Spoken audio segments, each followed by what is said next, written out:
నమస్కారం NSTV news కి స్వాగతం. నా పేరు సంధ్య. ముందుగా వార్తల్లోని ముఖ్యాంశాలు. కర్ణాటక ముఖ్యమంత్రి కేవలం 26 మంది పర్యాటకులు మాత్రమే చనిపోయారు. దాని గురించి దిగ్భ్రాంతి చెందవలసిన అవసరం లేదని కర్ణాటక ముఖ్యమంత్రి సిద్ధిరామయ్య అనడం సిగ్గుచేటు. నువ్వు హిందువా ముస్లింవా అని తెలుసుకుని చంపడం అన్యాయం. ఇది 26 మంది పైన జరిగిన సంఘటన కాదు, భారతదేశంలో ఉన్న ప్రతి హిందువుకు జరిగిన సంఘటన అని మనం గుర్తు చేసుకోవాలి. హిందూ మహిళను చంపము.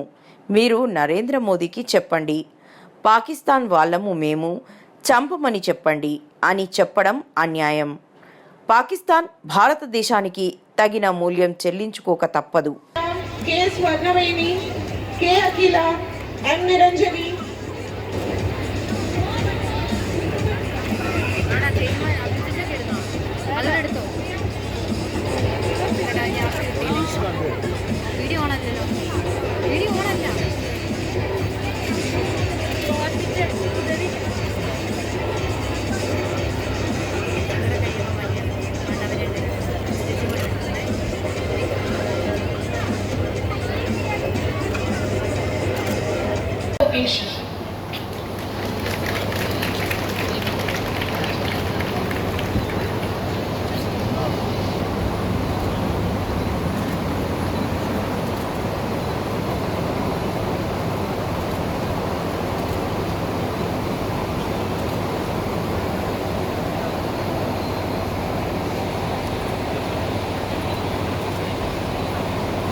रेडी सर एक्को सर सर श्री श्री कमल अस्थिरा बोलम ji Priyanka Banu Keshavi P Deepti A Divya Mr. 2 take maintain the dignity. Comment दिया ना क्लोज अप दिया को देखला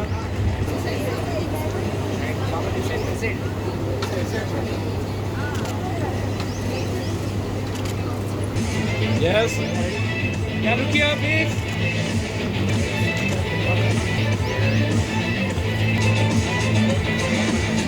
यस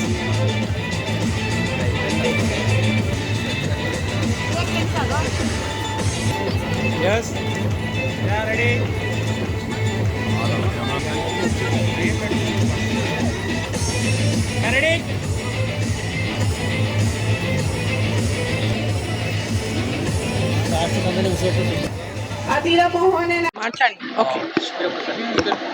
అదేవిధంగా మొన్న కాశ్మీర్ పెహల్గాంలో జరిగినటువంటి దాడి, ఈ దాడి మన దేశవ్యాప్తంగానే కాదు అన్ని ప్రపంచ దేశాలనే దిగ్భ్రాంతికి గురి చేసింది.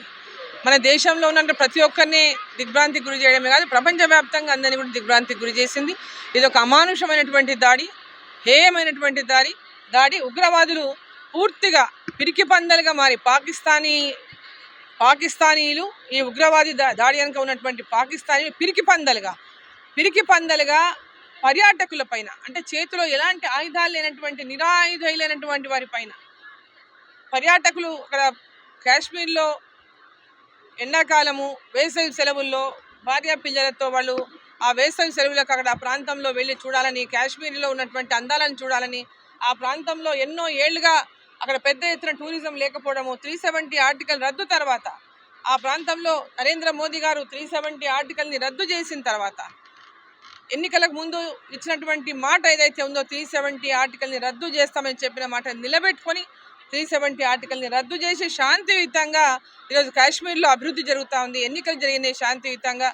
ఈరోజు పెద్ద ఎత్తున అక్కడ ఉన్నటువంటి ప్రజలే కాకుండా ఆ ప్రాంతంలో అభివృద్ధి జరుగుతుందని చెప్పేసి పెద్ద ఎత్తున చూడడానికి కూడా పెద్ద ఎత్తున వేరే రాష్ట్రాల నుంచి కానీ దేశవ్యాప్తంగా దేశ నలుమూలల నుంచి అక్కడికి పర్యాటకులు వెళ్తున్నారు.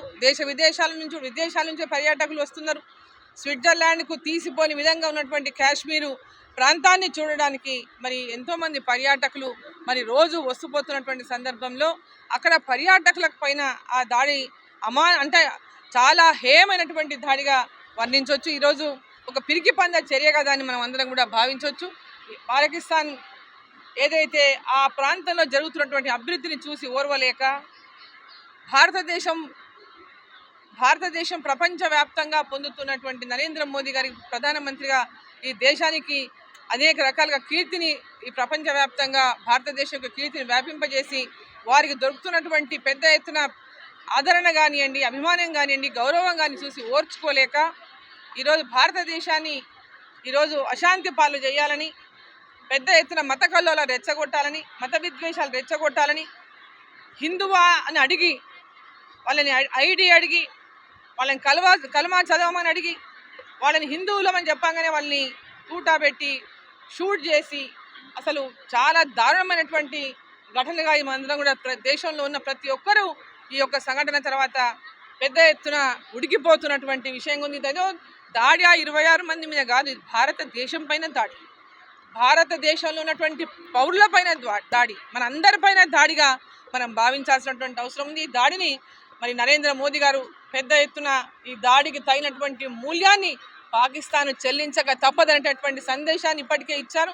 ఖచ్చితంగా ఈ యొక్క పాకిస్తానీ ఉగ్రవాదులు ఏదైతే ఉన్నారో, ఏదో ఈ దేశాన్ని ఉగ్రవాద మూకలు అల్లకలోలను సృష్టించాలని ఏదైతే ప్రయత్నం చేస్తున్నారో ఆ ప్రయత్నాలు ఎప్పటికీ కూడా వాళ్ళ ప్రయత్నాలు ముందుకు సాగవు.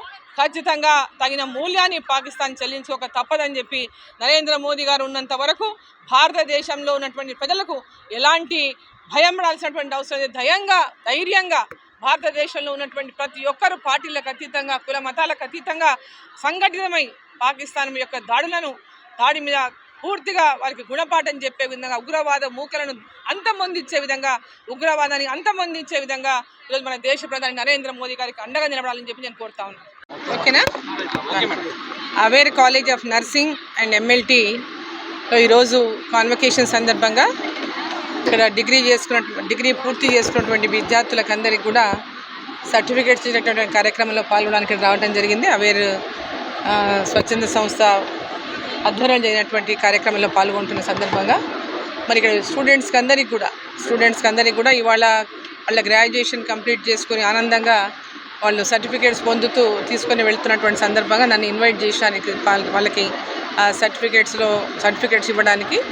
సో ఈ సంస్థ ద్వారా అవేర్ స్వచ్ఛంద సంస్థ ఈరోజు నర్సింగ్ కాలేజ్, MLT కాలేజ్తో పాటు అనేక సంస్థలు స్వచ్ఛందమైనటువంటి సంస్థలు నడుపుతూ ఉంది. ఇది దాదాపు 50 సంవత్సరాలుగా 1975లో మరి ఈ యొక్క సంస్థని నెలకొల్పినరు మరి మాధవన్ గారు. అప్పటి నుంచి అనేక కార్యక్రమాలు చేపడుతూ గ్రామీణ ప్రాంతాల్లో రూరల్ డెవలప్మెంట్ కానీ, ఉమెన్ ఎంపవర్మెంట్ కానీ, అదేవిధంగా ఎడ్యుకేషనే కానీ, హెల్తే కానీ అనేక రకాలుగా గ్రామాల్లో ఉన్నటువంటి అనేక సమస్యలపైన, గ్రామాల లోపల అభివృద్ధి పట్ల తమ వంతు కార్యక్రమాలు చేస్తూ మరి అదేవిధంగా ఎస్టీలు ఎక్కువ ఉన్నటువంటి ప్రాంతాల్లో, చెంచులు ఎక్కువ ఉన్నటువంటి ప్రాంతాల్లో, ఎస్సీలు ఎక్కువ ఉన్నటువంటి ప్రాంతాల్లో, బీద వర్గాలు ఉన్నటువంటి అనేక ప్రాంతాల్లో కూడా ఆ ప్రాంతంలో అభివృద్ధి కోసము అహర్నిశలు వాళ్ళ యొక్క సంస్థ ద్వారా సేవలు అందించిండ్రు, ఇంకా అందిస్తూనే ఉన్నారు.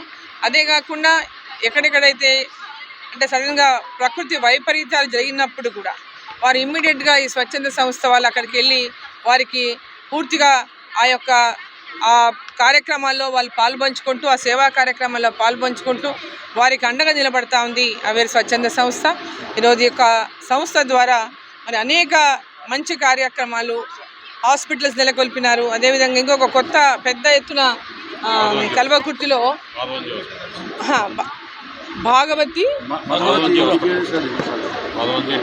మాధవన్జీ ఇంటిగ్రేటెడ్ హాస్పిటల్స్ కూడా అక్కడ ప్రారంభం చేస్తూ ఉన్నారు. చాలా పెద్ద బిల్డింగ్ అక్కడ కడతా ఉన్నారు. పేదవాళ్లకు సహాయం చేయడానికి, మధ్యతరగతి కుటుంబాలకు తక్కువ ధరకే వైద్యం అందించేటువంటి విధంగా అనేక సేవా కార్యక్రమాలతో పాటు కాలేజెస్ కూడా నిర్వహిస్తూ ఉన్నారు. విద్యా వ్యవస్థలో, విద్యా సంస్థల్లో వారు పేద పిల్లలకు, మధ్యతరగతి పిల్లలకు తక్కువ ఫీజులతో మరి ఇక్కడ ఈ కాలేజీలని నడిపిస్తూ వారికి అండగా నిలబడుతున్నారు.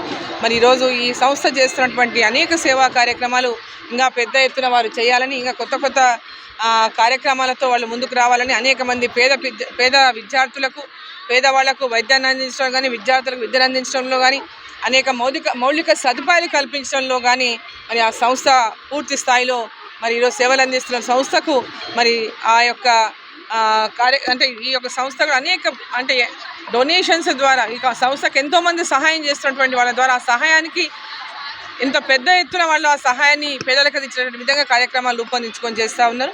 సో వారికి అందరికీ కూడా ఈ సందర్భంగా నేను శుభాకాంక్షలు తెలియజేస్తా ఉన్నా. ఈ సంస్థ ఇంకా అనేక మంచి కార్యక్రమాలు చేపట్టాలని, ఎంతమందికి మధ్యతరగతి వారికి పేదవారికి ఈ సంస్థ ద్వారా సేవలు అందించాలని చెప్పి కోరుకుంటా ఉన్నాను.